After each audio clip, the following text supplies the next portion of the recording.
안녕하십니까. 평양만사 김길선입니다. 양영일 사장님과 함께합니다. 안녕하세요. 네. 반갑습니다. 오늘도 역시 시청자 김기조 선생님이 질문에 대한 답변을 드리겠습니다. 어떤 질문을 올리셨는가. 본인께서는 좌익인데 북한에 대한 좌파의 생각은 완전히 잘못된 것인가요? 그 다음에 우파적인 시각은 북한을 변화시키는데 무슨 도움이 되나요? 정말로 중요한 것은 앞으로 통일을 이루는데 정말로 효과적인 정책은 무엇인가요? 이걸 물어보셨거든. 사실 우리는 북한에서 살 때 대한민국에 좌파 우파가 있다는 건 몰랐잖소. 그때는 알았어? 생소하지. 기자 생활 그렇게 하면서도 좌가 있는지 우가 있는지 몰랐거든. 좌우란 말을 어디서 나오나 북한에서? 북한에 그 혁명 역사 배우잖아요. 배우는데 그 김일성이 민생단 그에 걸린 사람들 구해줬다 그러잖아. 제가 소위 항일무장 투쟁 때.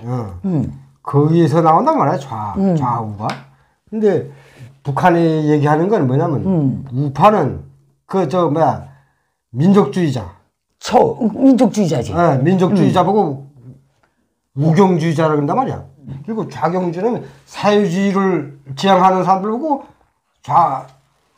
아니야, 그거는 좀 잘못된 것 같아. 왜냐하면 좌우 노선 투쟁이라는 말은 공산권에만 있는 말이오. 우리가 배우기는. 공산권에만 있는 건데 거의 민생단 사건에서 나온단 말이야 이게 좌우가. 그거는 중국 공산당의 좌경주의, 극단한 좌경주의자. 공산당의 극단한 우경주의자. 이럴 때 여기에 좌우가 나온단 말이야. 민족주의자를 말할 뿐이지. 그렇잖아. 그때 좌파 민족주의를 말해. 우파를 하는데 우파는 민족주의자고? 그거는 원래 좌우라는 말은 우리는 자유세계는 없는 줄 알았지. 대한민국에도 좌우파가 없는 줄 알았지. 좌우파는 우리는 북한에 있을 때 남한에 뭐 좌파가 있고 우파가 있는 줄 몰랐잖아. 우린 오직 공산권에서 레닌이 벌셰비크 혁명할 때 벌셰비크, 맹셰비크가 좌우래. 좌하고 우래. 그 다음에 중국 공산당 진독수 우경주의 암흑의 좌경주에서 좌우는 공산권에만 있는 것 같다. 그렇게 생각했거든. 그런데 대한민국이니까 좌우가 있더라고. 근데 그때 당시는 김일성은 좌파 성향이란 말이야. 그렇지. 이 사회주의를 지향하는 그런 파에 서 계시니까 우파들이 거기서 나오더라. 우파들이 모함에 의해서 민상단으로 몰렸다고 그러잖아. 어쨌든 우리 양명일 사장님 말씀에도 일리가 있는데 어쨌든 우리는 북한에 있을 때 배운 교육의 면에서 볼 때도 좌우론쟁 무슨 노선 투쟁은 공산권에만 있는 줄 알았습니다. 사회주의 집권당에만 있는 줄 알았습니다. 그러잖아. 우리 대한민국에서 지금 한 20년 가까이 살았잖아요. 살았지. 근데 우리 좌익들은요, 북한의 좌우하고 이건 분명히 갈라져 있어요. 북한에서 우경주의자들이 여기 남한에 오면 좌파로 되는 거예요. 어떻게? 여기 남한의 좌는 항상 우리 한반도 문제를 우리 민족끼리 풀자긴다. 대화로, 평화로. 그러니까 우경주의가 맞겠네.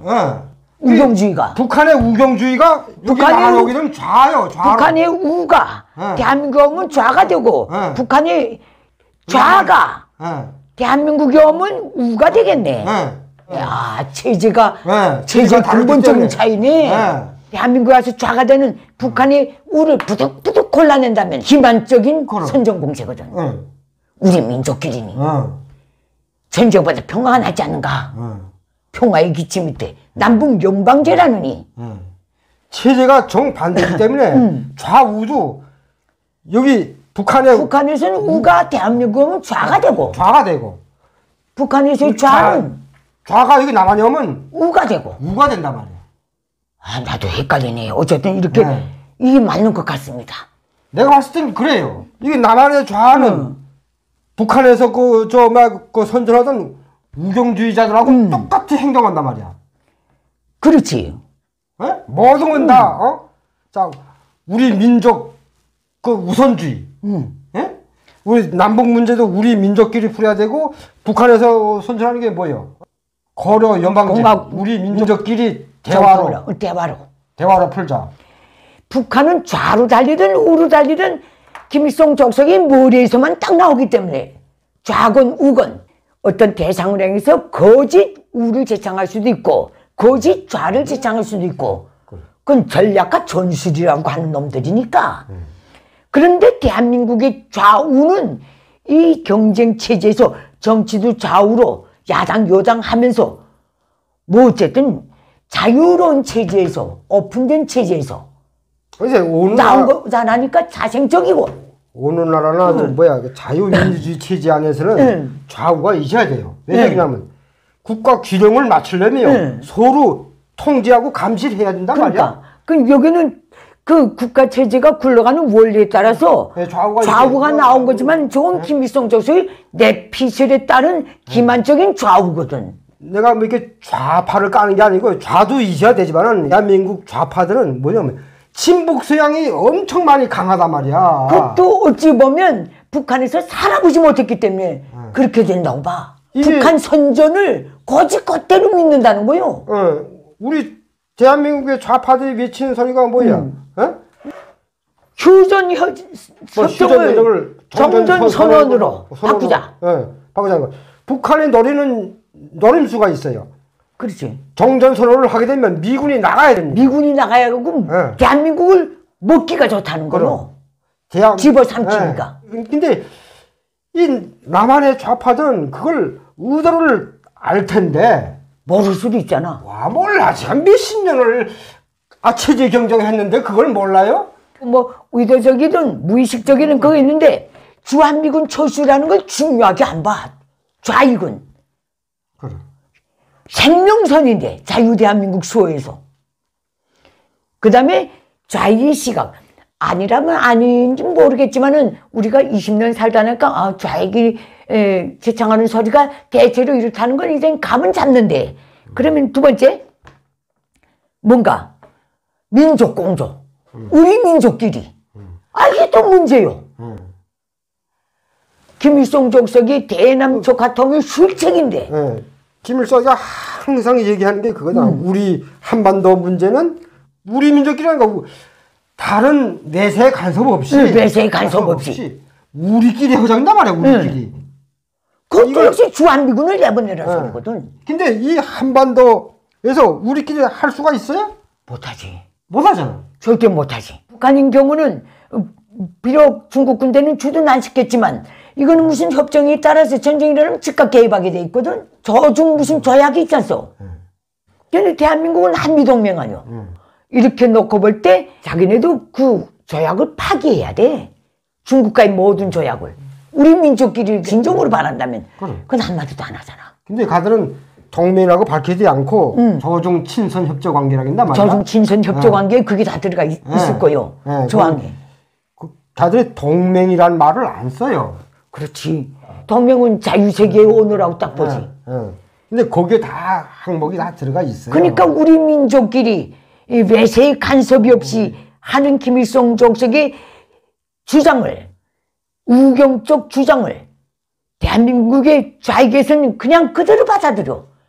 요구하지 않고 그 본질을 파악한 다음에 대책하면서 거기도 어떻게 진전시켜 나가야 되는데 우리 민족끼리 외세의 간섭이 없이 그거는 한미동맹을 깨란 소리거든.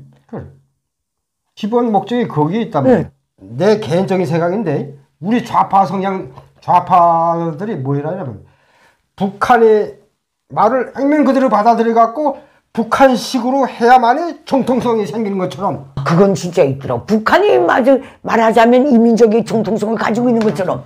북한은 실제 여기 외국 군대가 없잖아. 근데 이거 남한은 미국 군대 주둔해 있다고 우리가 정통성이 없다는 거지. 이게 잘못된 시각이라는 것.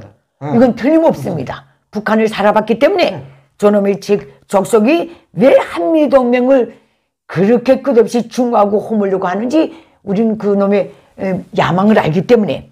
그 다음에 또 무조건 전쟁은 안 된다는 것.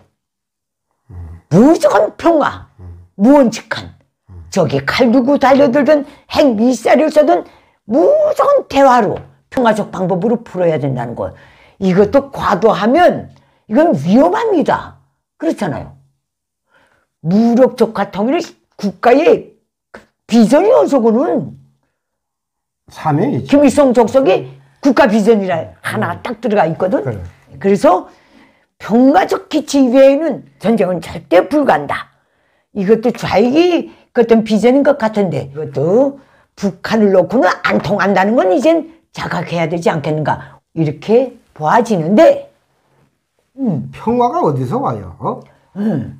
평화를 수하자면 나라의 국력에서부터 나오잖아요. 그렇지. 세면 감히 못 덤벼들지. 그게 평화란 말이에요. 군사적 폭언을 못하지. 네. 그래서 지켜지는 게 평화지. 네. 원래 약한 사람들이 평화합니다. 그러니까, 우리 평화하면서 몇십 년을 지내봤잖아요. 지내봤으니까 알지. 그 다음엔 또 뭔가 자기 생각에 북한 김일성 족속도 그래도 사람인데 진정성을 끝없이 보이면 마음이 움직이지 않을 것인가. 이게 또 좌익이 생각인 것 같아. 그래서 자꾸 대화 노래 부르잖아. 평양에 돈 주고 가. 오라고 또 돈 줘. 북한 놈들 절대로 안 내려옵니다. 김일성 족속이. 대한민국 대통령 3번, 4번 갔지만은 김족속이 내려온 적이 없습니다. 간다 말만 하고 대한민국을 깔보는 작텐데 그럼에도 불구하고 자꾸 진정성을 보여. 여기서부터 진정성을 몇십 년 동안 보였는데 그걸 해보고도 몰라? 네, 그래서 저게 좌익들이 잘못된 것은 뭔가 그래서 거두절미하고 북한을 정상국가로 본 겁니다. 이게 첫째고 북한이 모두 정치, 경제, 문화를 대표하는 게 김일성 족속이라는 이거를 이해 못한 거 이기요. 북한 주민들은 전쟁에도 관심이 없어. 남조선 해방 뿌득뿌득 왜 해야 하는지 북한 주민들도 모릅니다. 김일성 족속은 마치도 북한 인민이 전쟁을 바라는 것처럼 선전하거든. 그러니까 좌익의 시각이 완전히 잘못된 거는 김일성 족속을 기준으로 김일성 족속도 정상으로 보고 자꾸만 그들의 말에 속아 넘어가는 것, 따져보지 않는 것, 북한이 흘러온 역사적 과정, 그저 비정상적인 비상식적인 그걸 인정하려고 안 한다는 것. 그렇게 하고 자꾸 단일 진정성을 보이면 변할 것이라고 보는 것. 김일성 족속의 야망을 모르기 때문에 그렇습니다. 김일성 족속은 오늘의 자유 대한민국이 필요한 게 아니라 김일성 족속의 수하에 점령당한 대한민국이 필요한 겁니다. 그렇잖아. 이걸 인정 안 하는 거예요. 그 다음에 우파적인 시각은 북한을 변화시키는데 무슨 도움이 되나요? 이거요. 우파가 주장하는 게 난 뭔지 모르겠어. 좌파는 분명히 알겠는데. 우파는 강대강으로 나가야 된다고 해서 우파들은 전쟁을 원하는가? 뭐 이렇게 질문하잖아, 좌파들이. 그럼 전쟁하자는 건가? 왜 정세를 격화시키는가? 그 대한민국의 우파가 격화시킨 건 아니잖아. 북한이 격화시켜 놓은 걸 우파는 화답했을 뿐인데 그걸 자꾸 우파의 탓으로 돌리는 것. 항상 한미동맹을 강화하겠고 북한을 고리를 말살시키자는 고립시키고 체제를 바꾸자는 게 우파인데 나는 이건 지지합니다. 한미동맹을 중시하고 그리고 김일성 족속이 도발할 때마다 강경하게 나가야 된다고 주장하는 것 맞습니다. 올리면 올릴수록 더 날뛰는 게 김일성 족속의 속성입니다. 저는 이런 면에서는 우파를 지지합니다. 그리고 좌파는 지지할 게 없습니다. 다른 건 모르겠지만 북한 문제를 놓고 볼 때 그렇잖아. 아니 북한이나 많아. 좌파의 사람들은 이제 우리 이거 좌파 계열을 보면 민주당 아니에요? 민주당. 예, 민주당이지. 항상 진보 세력이지. 진보 세력. 항상 야들은 말은 민생 하잖아. 민생. 예. 근데 민생이 어디서 나와요? 경제에서 나오잖아요. 경제하고 안보에서 나오죠. 예. 경제에서 나오는데 경제를 누가 발전시켜요? 기업가들이 기업을 잘 운영하면 경제가 올라가고 돈이 순환되잖아. 그러면 민생이 자연적으로 따라오는 게 아니에요. 그래서 민생이 안정적으로 가는 거지. 이건 물 흐르도록 그렇게 흘러야 된단 말이야. 근데 이 사람들은 민생 하면서 서민 정책만 잔뜩 만드는 건 공짜 돈 자꾸 퍼주지 알잖아. 근데 공짜 돈이 어디서 나와요? 경제가 살아나야 돈이 나오잖아. 그리고 자익의 시각에서 아주 우리가 보기엔 정말 불편하고 망상적이라고 보는 게 하나가 뭔가? 기업인들 적대시하는 것. 이거는 정말 공산주의적 시각입니다. 계급주의자들의論입니다. 그래서 나라를 저렇게 만들어 놓고 동구권 사회주의가 다 무너지고 소련이 해체됐습니다.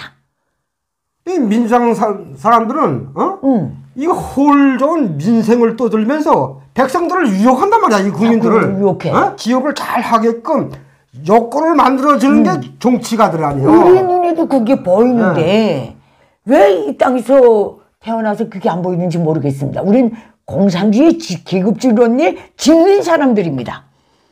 이분이 이 마지막에 정말로 중요한 것은 앞으로 통일을 이루는 데서 정말로 효과적인 정책은 무엇인가? 이거요. 내 개인적으로는 무조건 자유민주주의 대한민국의 헌법에 준한 정책을 세우라. 그렇지. 당연히 그 헌법에 기초해서 대북 정책을 펴야 되는데 헌법에 의하면 북한도 우리 대한민국 국민 아니야? 그럼 우리 대한민국 국민처럼 만들어야지. 만들려면 어떻게 해야 돼요? 정보를 주입을 시켜야 되잖아. 맞아. 그것도 정책이 들어가지. 부단히 북한 주민들이 깨치기 위한 노력을 해야 되고. 이게 헌법의 정신이란 말이야. 이거 자익에서는 그게 한반도 정세를 격화시킨다고 막습니다. 북한 문제는 이런 문제가 아닙니다. 정보를 줘겠고 그 체제를 바꿔야 됩니다. 맞아. 그게 첫째고, 그다음에 두 번째, 김일성 족속은 우리의 통일의 대상이 아니다. 우리의 통일 대상은 북한 2천만 주민이다. 이 원칙을 세워야 될 것 같습니다. 통일의 대상, 공생공존의 대상은 북한 주민 사회라는 것. 여기에 대한 이제는 불변의 대를 세워야 된다. 그 방향으로 정책이 나가야 된다. 그러자면 역시 북한 주민들을 깨쳐주는 것. 그 정보가 부단히 이어주는 것. 원칙을 세우는 것. 이게 중요한 것 같아요. 그 다음에 통일을 이룬 데서 정말로 효과적인 것. 지금 세계는 팀전으로 움직이거든. 그렇지. 팀전이요. 자유민주세계의 팀. 독재불량국가 팀. 팀전이 통하는 세계인 조건에서 무조건 한미동맹을 생명선으로 여기고 눈동자처럼 다뤄야 된다. 여기서 한미일 공조체제도 이제는 새로운 시각을 갖고 임해야 된다. 이게 원칙이 돼야 될 것 같습니다. 마지막으로 한마디만 해가는데 민생 하는 건 이건 민주당에서 민생 하잖아요. 근데 국민들이 그걸 알아야 돼요. 민생을 먼저 외치는 사람들이 그거 자기 세력을 넓히려고 그러는 거예요. 민생을 살피려면요, 진짜 기업 현장에 나가서 기업가들을 만나서 정책을 어떻게 세워야 되는가 이걸 토론하는 게 민생입니다. 이건 정말 잘못된 것 같아요. 그래서 이게 진보는 자충수로 망하고 보수는 부패로 망한다. 보수는 부패로 망하는 것 같아. 그건 틀림없어. 어찌 보면 역동적이지 않는 게 보수거든. 체제 수립 첫날부터 한 가지 정책 흥하든 망하든 끌고 나가는 거. 그 보수가 공산주의거든. 역동성이 없이. 그건 공산국가의 망하는 가장 중요한 근간에는 더 이상 버틸 수 없는 부패 행위가 딱 있거든. 그러니까 대한민국이 좌도 우도 이 지구촌에 존재하는 세계이므로 말하자면 범일반적인 사회주의 요소들도 갖고 있는 건 틀림없는 것 같아. 그렇지. 그래서 이거는 뭐 역사 발전 원리라고 보면 또 할 말이 없지만은 적어도 북한을 상대로는 이제 말씀드리듯이 자유민주주의 기치 밑에 동족도 통일 문제도 노라는 것. 헌법을 기준으로 원칙을 세우고 거기에서 어긋날 때는 100번, 1000번 두드려보고 답을 세우고 김일성 족속을 면회해야 한다는 것. 둘째, 김일성 족속은 통일의 대상이 아니다. 분명히 하자는 것. 2천만 원 노예로 만들고 한반도 절반 땅을 생지옥으로 만든 놈들인데 그렇게 하고도 모자라서 대한민국을 그렇게 만들겠다고 전쟁까지 일으킨 놈들이고 오늘은 핵무기까지 껴들고 대한민국을 공갈하고 있는 놈들인데 눈만 뜨면 갈취하자고 접어드는 놈들인데 그 통일의 대상이 아니라는 그 원칙을 철저히 가져야 된다. 통일의 대상, 공생공존의 대상, 북한 주민이라는 것. 이런 면에서 할 수 있는 모든 옵션을 다 해야 된다는 것. 그 중에 제일 중요한 것 하나, 북한 땅의 자유세계의 소식, 문물을 계속 들이밀어서 개명시키는 것. 그거 아니요. 그게 첫 번째예요. 네, 이거라고 이렇게 보는데 그저 이 질문에 우리 수준껏 답변을 올립니다. 어차피 각자 머리 달고 있기 때문에 따로 달립니다. 그 중에서 이해관계와 그 어떤 정의감이 같은 거는 또 이렇게 같이 가는 거고. 그러니까 분명히 이 자유민주주의 시장경제에서는 좌우가 딱 있긴 있어야 돼요. 있는 건 틀림없는데 근데 우리 대한민국 좌파는 너무 편향돼 있단 말이야. 너무 편향돼 있고 이게 잘못된 거란 말이야. 사회주의 북한 체제를 깨끗이 겪은 우리한테는 어떨 때마다 좌측에서 하는 말이 참 얼토당토합니다. 왜? 북한이 저러다 망했다는 건 너무 알기 때문에. 이 주제는 여기서 마치겠습니다. 감사합니다. 감사합니다.